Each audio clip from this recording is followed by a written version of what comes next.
Hello YouTube, and here's another video for you guys. This is going to be a quick and short one, mostly just an update of my opinions of reactioning to TLC. If you don't know TLC, that's Tables, Ladders, Chairs from the WWE. As you guys, if you are WWE fans, you already probably know some of the winners if you checked out their website. I just want to give my opinion on a few key matches, some predictions, and then I'll probably just kind of ramble off on something else. We'll see. Anywho, getting on to WWE news. So TLC was yesterday, and now we're on the verge of Monday Night Raw to see what happens on Raw. But let's go into TLC. Let's dissect a couple matches I particularly want to go into that really seem to shine the most spotlight in my eyes. First off, let's go with Daniel Bryan versus the Wyatt family. Now, it looked, the build-up towards TLC, that Daniel Bryan would have the overall advantage and possibly would be the outcome winner. But turns out, if you didn't watch the TLC, not so much. According to the article I read, it sounds like Daniel Bryan put up a pretty valiant fight, and but overall was overpowered by the Wyatts, unfortunately. Now, the ending picture that I saw shows Bray Wyatt holding Daniel Bryan's head in his arms, with the rest of his body kind of just to the side of his Bray's. Now, what does this say? Does it mean maybe on Raw we'll possibly see Daniel Bryan actually finally succumb and become part of the Wyatt family? Or will Daniel Bryan still continue his chant of "No, no, no" and not join and pursue revenge on the Wyatts? Who knows? My prediction: I would like to see what happens if Bryan was to join the Wyatt family, but I kind of like Daniel Bryan as he is now. You know, just that lone wolf, that hero, that face character that we have all grown to love, and see what they play out with him. I wanted, obviously, Daniel Bryan to win against the Wyatts, but unfortunately that just didn't happen. Moving on, let's go to the next real match that I kind of wanted to highlight, which is what I led on, I think, in a previous video about the Shield. The CM Punk match versus the Shield. Of course, awesomely, the best in the world, aka CM Punk, did win. But here's why it happened. In a picture, you can see it here on WWE.com. All the rights and whatnot go to them on this one, just to kind of make sure there's no small claims marked on this video. But all the stuff it comes from WWE.com. Go over there, check it out for more details. But from my perspective, though, with the WWE match between CM Punk and The Shield, and why CM Punk won, is in a picture that you'll probably see if you go on there. It shows Roman Reigns spearing Dean Ambrose. Now, I don't know for sure if it was on purpose spear, or, you know, CM Punk just dodged Roman Reigns and he speared Dean Ambrose. As I didn't really watch the actual TLC preview, I just kind of went on their website and just read the articles. And so, therefore, to me, to see this picture, I got to wonder, was it on purpose, or did, you know, CM Punk dodge? But the way the picture is captured, it looks like Roman Reigns did it on purpose. But I guess we'll see what happens come tonight on Monday Night Raw and see where that leads to. But again, I wanted CM Punk to win this match, and I'm glad he won, regardless of how it happened to be. Finally, the most highlighted match probably in all of this TLC-ness is the championship match between John Cena and Randy Orton. Now, this match was obviously to crown one champion. They're getting rid of the separate champion belts and combining them into one main one. Now, in the previous video I led on that I was pretty neutral about who would win as long as the storyline after this pay-per-view would play out pretty well. So, my thought process, if John Cena would win it, obviously Orton and Cena's feud would continue probably maybe into the next pay-per-view. This also correlates to if Orton would win. But what I was worried is how they're going to play out the character. They keep Cena as he's always been for the past years, where he's always been the nice guy, the good soldier, the good hero, which a lot of people are either bored or still pretty happy with. It's a really love-hate situation with the way Cena's role is. Then I thought, well, if Orton's to win it, Randy Orton to be exact, you know, what am I going to see this? You know, the way I looked at Orton's is, how does he win it?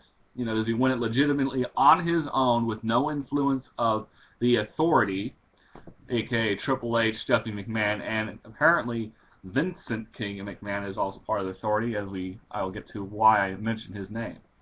During this match, from what I read, it was really back and forth. You know, they were trading blows. You know, Cena hit the AA on Orton, which what seemed like where Cena would capitalize in this match, according to the article from WWE.com. Again, all rights go to them. So therefore, I thought, as I was reading, I'm like, all right, Cena's got this. And then, you know, I read on, and of course, you know, Orton took over, and I think towards the end of the match, correct me if you did see the TLC, the Authority does appear, and it's not only Triple H and Stephanie McMahon, but none other than the chairman himself, Vincent Kennedy McMahon. And I'm thinking, great. You know, because I was kind of hoping Vince McMahon would be the opposite of, you know, the Authority. You know, he's the good guy. He's going to make the superstars really happy and go against Triple H's orders. But no, it looks to be possibly he's going to be, well, right there with them. Now, I don't know if they really had any major influence other than just being there and being kind of just a visual distraction. Because I don't think they, from what I read, it didn't sound like they got physically involved. It just sounded like they showed up, they were in the ring, and then once the match was over with, they walked into the ring and were standing right behind Randy Orton. Now, the reason why I was neutral about this situation, because it was SmackDown just before here. I watched the video where Randy Orton pleads his apology for hitting Stephanie McMahon during the previous Raw.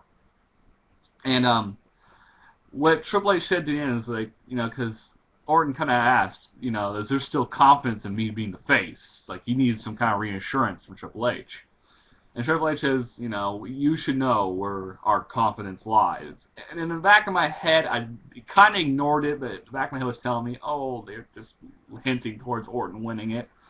But I ignored it because I was like, you know, anything can happen in these pay-per-views. And surely enough, my back of my head was right. Randy Orton did win the titles and is now our undisputed champion.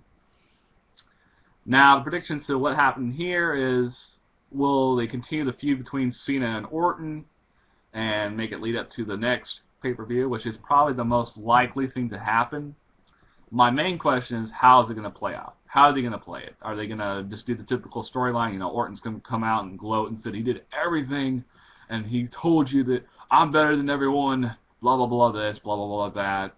You know, the typical speech he'll give, you know, since he's a heel character.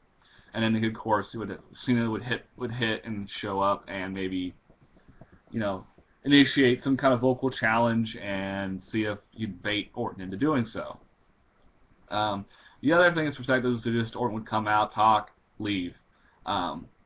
So those are two options for that. Honestly, I was hoping for some surprise shows up in TLC just to kind of teeter off. Like I said, I think on the previous video, I don't know if I mentioned it.